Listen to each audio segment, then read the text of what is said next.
So I haven't really done my best to polish this, but I just wanted to spend a few minutes and tell you how I manage literature, going from reading journals specific to topics I'm most interested in and do research on, as well as sort of surfing the new literature overall and topics that may be of emerging interest to me.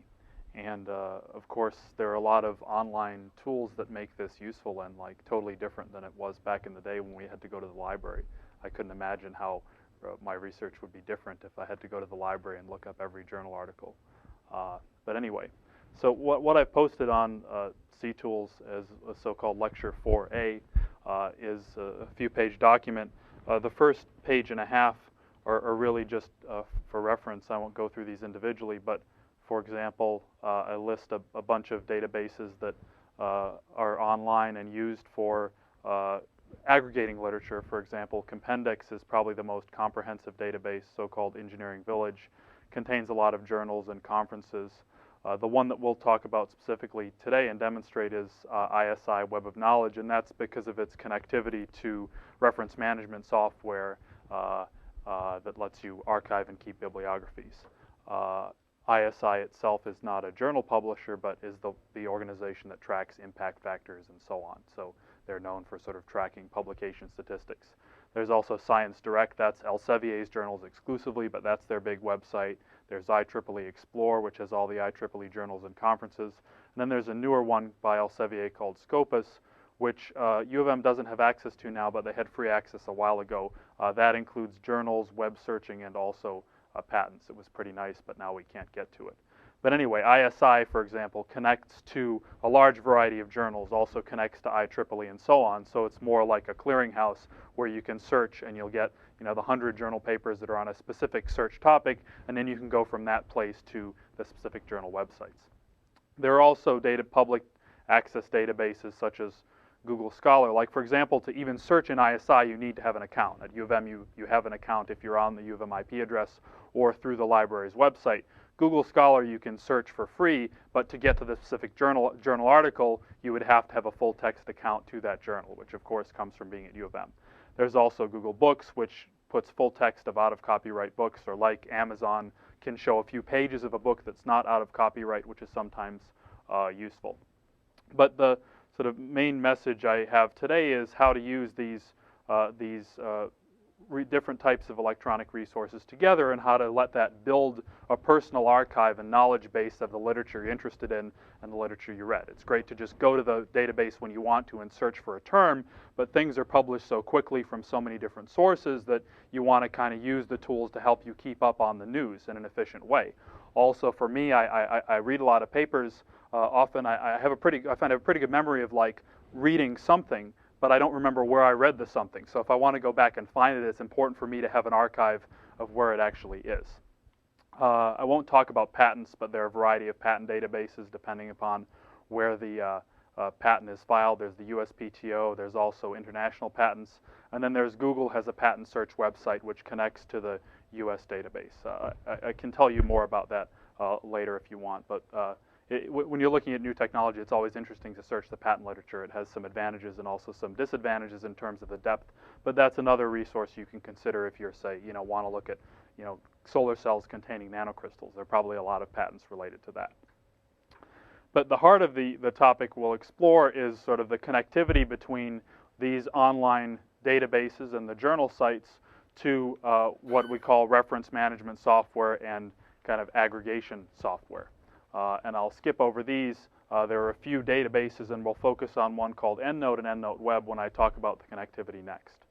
And of course, in this realm of nanotechnology, materials, and chemistry, there are a lot of journals, and here is just a list of sort of the typical journals that one might find articles in if you're searching related to the topics in this class. So they comprise a variety of publishers, and some are sort of general science journals, Science, Nature, so on, and others are more material science focused, such as Advanced Materials, more materials chemistry, and an interdisciplinary focus, such as nanoletters, and then more chemistry-focused, such as chemical communications, physics-focused, applied physics letters, physical review letters, and so on. But this is sort of what I consider, if I want to keep up on micro and nanotechnology, the set of newspapers or journals that would be publishing stuff of interest. And when I read the literature, you'll see that I subscribe to full alerts from, say, the most recognized and quote famous journals, and that by scanning the whole content of those journals, I sort of keep abreast of the most important developments in the field at large.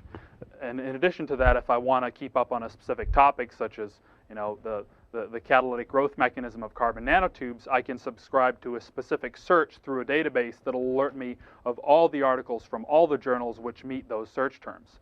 And by combining those two approaches, I can sort of establish a T structure where I have breadth in all areas, keeping up on the most important news, and I have depth in the most specific areas that I might be active in research in currently.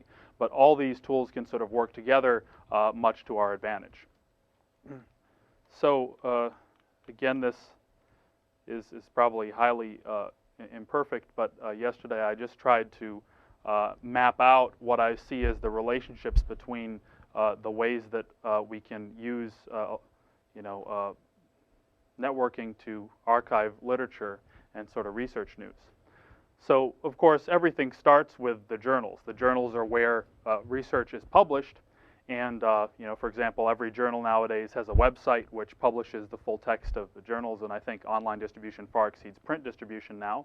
For example, Science, and there are typically two types of ways the articles are reported. First, as in the old days, the articles are published and they are assigned to an issue, and these are so-called articles in print. And these sort of appear in an issue when the issue is actually printed and is mailed to the subscribers. However, because we can publish things faster online than in print, there are also what you call express articles. And so if an article is released to the public, the journal often puts it online before it's actually assigned to an issue. Now, all the journals connect to these literature databases, such as Web of Science, and these are sort of a one-stop shop archive of all the published articles from, you could say, all the journals. However, often when the journals put their articles as express or advance of print, they don't hit the databases yet. So you need to go directly to the journal website if you want to find out the truly latest news. Now, some cases this is not important, but if you're really interested in keeping up in the latest development on a topic, say doing research in it and learning about a great new technique could change your perspective, you can get this news in some cases 1 to 2 months or more ahead of it being published in print. So in the topics that you're most interested in, it makes sense to sort of watch these express articles and not only rely on the databases. So anyway, in the databases you can search search specific terms, and you can save searches and so on. And the databases and the journals both have the capability to send the information you're interested in at a regular period of time to you by email or to you by what's called an RSS feed, which can be accessed by a separate software application such as Google Reader, which I'll show you in a minute. So an RSS feed is simply a stream of information. For example, every time a new issue of Science is published, you can sign up for the email alert where it emails you the table of contents, or you can sign up for the RSS feed where it sends you the table of contents to your Google Reader, and you can read the information there.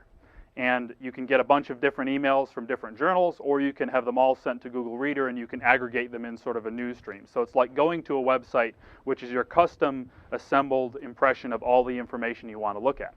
And with the journals, you can do this for the published articles or the express articles, or both. So you can have 10 journals, and you can send them together all into your RSS feed stream. You can do the same thing in the literature database. You can have it do a search, and one time you can send those search results to yourself by email, or you can have saved searches, and you can say every week send me by email or send me a feed of all the new articles that have been published according to these terms, and then it will pop over into your reader and be added to your custom impression of literature according to what you want. Now, from the databases and sometimes from the journals, there probably should be another arrow here, you can also export the bibliographic information for a paper to a reference management software. And this is nothing more than a database where you can collect, the sites for all the papers you're interested in. And the one that I use and a lot of people use is called EndNote. And there are two types of EndNote. There's EndNote software, which is standalone. You can buy a license and install it on your computer. And there's also EndNote Web, which sits on a website from ISI, just like Web of Science. And at U of M, we can get free accounts to EndNote Web. And then you can sort your references into groups. You can share groups with others. For example, if you're writing a paper with someone, you can both find references and add them to the same group. And you'll both see those references in a group, give it whatever name you want. And then you can export these references or link them to a document. So if you're writing a paper, you can see on the EndNote website how you can import references to the paper from the database. So I find this is a pretty convenient way to use a big online archive to search papers about a specific term, select the ones of interest, export their bibliographic information to a database, and then when you go to write a paper, you can say, oh, I know I want to insert the Smith paper. You can search for the Smith paper in your EndNote database, and you can copy its reference into the paper and maintain this link. I'm not going to be able to go through a lot of the fine details here, and it's difficult for me to provide support if you're interested in looking at these new, but all these have really good help tutorials, which are a lot better than what I can tell you and what I have time for. But I just wanted to give you the overview here. So, but I've only really started using this RSS reader aggregator recently, and I think this is kind of where it all happens, because it's change the way I look at things. Instead of getting a whole bunch of different emails from different websites, they're all in one, and you can just scroll through, every day, every week, what's new, and you can pick off what's of interest and then link back, for example, to the journal websites and read the articles that you want. However, the linkage between the database and the reference software still comes from the database itself. So, I don't know how familiar you are with all of these, but I can just do a quick search in ISI to show you how it goes. ISI, Web of Science, is where the scientific literature is. So this is the main ISI website. Typically when I search, I do an advanced search. So there's a code for searching for the fields that you want. But for example, if I wanted to search for papers that contain Smalley as the author, and in the title or the abstract where the code is TS, say I want to do fullerene, you could type fullerene, F-U-L-L-E-R-E-N-E, or if I wanted to include terms fullerenic or something, you could put an asterisk on the end. And so this will probably return a bunch of papers. Let's see what we get. And so when the search field disappears, you go down to the bottom, and there are 65 papers that meet these search terms. And so now we go to the list of the actual references, and you see that these come from a whole bunch of different journals. And again, ISI is not a publisher, they're just an aggregator. So for example, let's go to this paper, which is in the Journal of Physical Chemistry B. And by clicking on the title, it'll show us the abstract. And then we can do a couple things here. You can read the abstract, and if you're not interested, you can just go back. Or you can, for example, save the reference to EndNote Web or to EndNote software itself or other managers, which we didn't talk about. Or if you want to read the full text, you can click this M.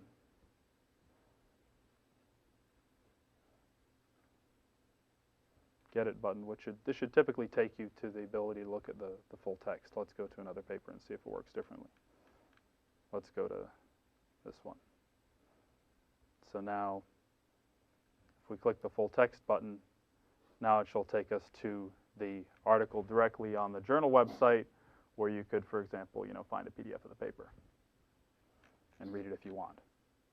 If I go back to the article in Web of Knowledge, I can, if I want to just save this one reference, for example, to my EndNote Web, I could click here, and I'll show you how that works in a minute. Or if I'm reading through a big search, and I want to mark references and then save them all as a bunch later, I can do what's called add it to the marked list. And then I have one record in my marked list. And here, there's a separate page which shows the list. Now it just contains this one reference, and I can use the interface up here to export it to my reference library. And this, for example, in this database, says what fields I want to export. So often I want to export the abstract because I want my database to also contain the abstract, so I don't have to go back to the website. And now here I'll say save to my EndNote web. And now I need to log in with my account here in order to let it save it.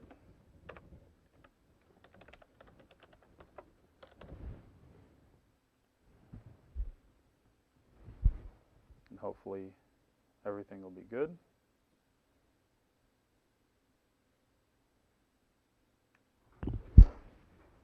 And now I think when you log in, I've found that you have to, if you're not logged in, you have to go back, and then you have to try saving again. And now it says it's sending it to EndNote Web Library, and it's being sent, and it may take a few moments to get there. So now I can go over to a different website, which is just be accessed from myendnoteweb.com, and if I enter log in here, then maybe we'll find that the reference has appeared.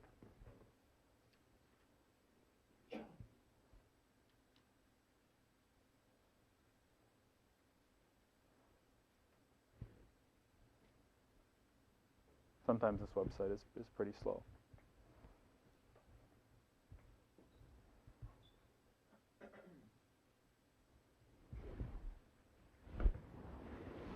All right. So as you can see, I've been using this for a while, and I have a whole bunch of groups of different references that I've been categorizing for various reasons. And then there's a group. If you just import it directly from Web of Knowledge, the reference will go into a group called unfiled, and then you can file it in your various groups and Web will tell you if you look into it. And we'll just try to see the unfiled group, and over here we see the reference that we just exported. So now this came from Web of Knowledge, and we imported it from there. So now we can, for example, from the reference database, go back and get right to the paper.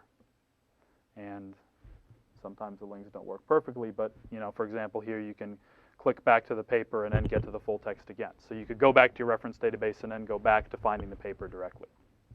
So that's sort of the end of the database process. And you'll see here, if you want to use this, for example, with Word, you'll find instructions about how to link it with Word or other software, LaTeX, and how to import these references when you write a paper. So the other kind of half of the chart is this RSS feed aggregator, for which I use Google Reader, and I've subscribed from Google to a bunch of journals. And this is the home page of Google Reader for me. If you have a Gmail or a Google account, then one of the applications available to you is Google Reader. And you see over the left here that I've subscribed to a bunch of journals and also other blogs that I'm interested in. And it'll sort of customize a home page for you, and it's just showing what the sort of latest articles are. And all these have appeared since last night. So it automatically received from the journal these new articles that were put on in advance of print as soon as they are available. And then, these are journals, this New Scientist, just all the articles from the New Scientist website, magazine, and so on. And so, for example, if we click on this feed, then it shows all the new items from Nature Nanotech. And if we want to see, for example, any more information, we can click on the title, and now it goes directly to the abstract. And then when you're on campus, you can get the PDF and so on. You can also, share this with other people who have subscribed to your Google Reader stuff. You can email it to others, for example. So I can email this to myself if I want, and then it'll contain a link back to this information on Google Reader. So it's just a nice way to collect everything.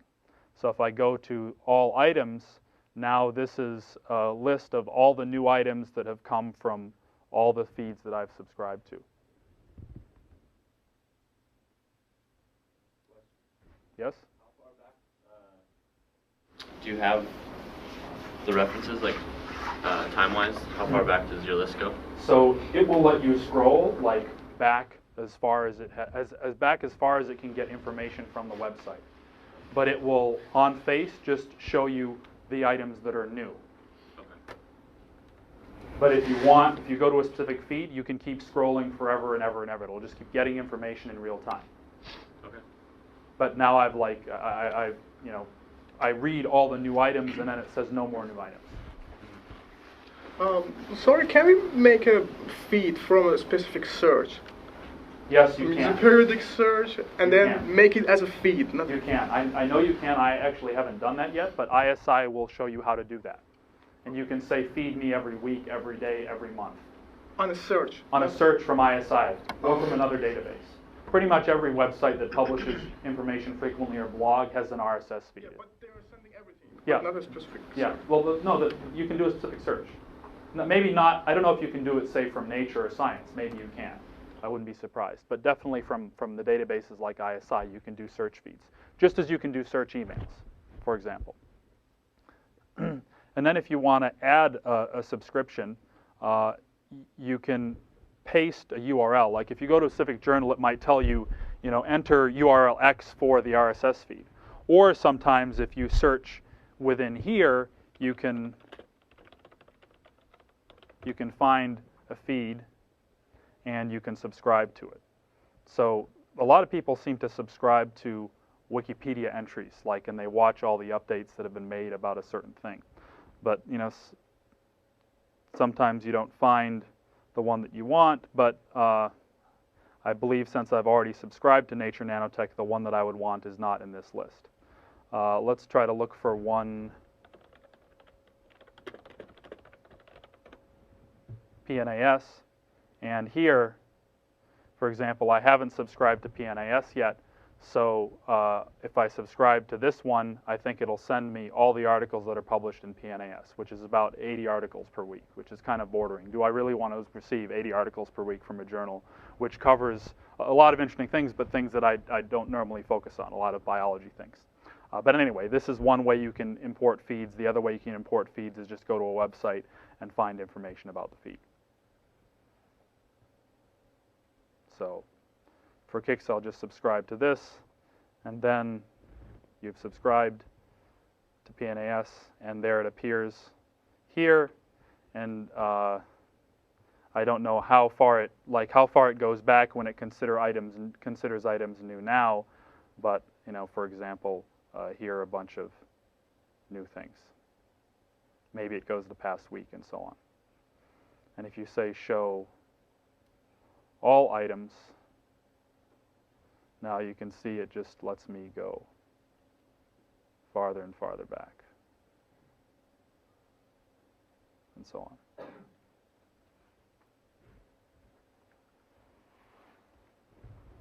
All right. So that's all for the first part. Another question? In my EndNote on online web, my EndNote, is it possible to give more than one tag, more than one category to a paper? I don't know. Sometimes you have a paper, but it's related to different tags. I haven't done that yet. Have you worked with it? I couldn't find it, but I mean. I think it's possible. I mean, in the software you could do this, so ideally you could probably be able to do that on the web. Okay. Yeah, maybe you have to copy it to the second group or something like that. You could have like a library or something. Yeah. I think I was wondering about that myself, and I sort of didn't find it right away and then got distracted. When you put the item to search for the topic, does it search for the abstract and the title, or does it search for the whole paper? You mean, for example, in ISI? Yeah, in ISI. So you can choose the field tag you want to assign. So TS, topic, I believe means title and abstract, and maybe also keywords. TI just means title. So when I do a search, I typically do. But I cannot search in the abstract alone. I don't think so. You It can use seems not Nanomanufacturing. alone. That's good enough. No, I mean, they're really going to be enough for like this. I think it's on the key machines, but you cannot like download it.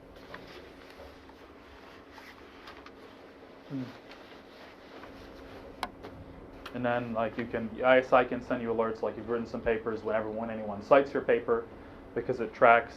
Another thing, which you may know about already, is, you know, literature and citations are a big network. So also, if you want to look into a topic, you can do a big search, and you can find all the papers that meet certain search terms, or you can kind of follow the genealogy of literature. You can see what references a paper has cited, and then what papers have cited that paper. So now, by clicking here on Time Cited 11, you'll get a list of the 11 papers that have cited that particular paper. And some may meet your search terms, and some may not meet your search terms. But for example, if you wanted to go look and, you know, say there's a very seminal paper in a field that may, you know, be published in Science, you may find that paper, and then you may want to thumb through the 100 or more times that paper has been cited since it's been published, and then you can get an idea of what that research has done broadly, like what people have thought when they've read that, whether or not it is in, you know, your initial cone of interest. Any other questions? All right. So we'll just take a couple-minute break, and then we'll move on to the regular lecture. I figure if we start a half hour earlier every Monday, then we can eventually be done well before sunrise. And have lots more time for research.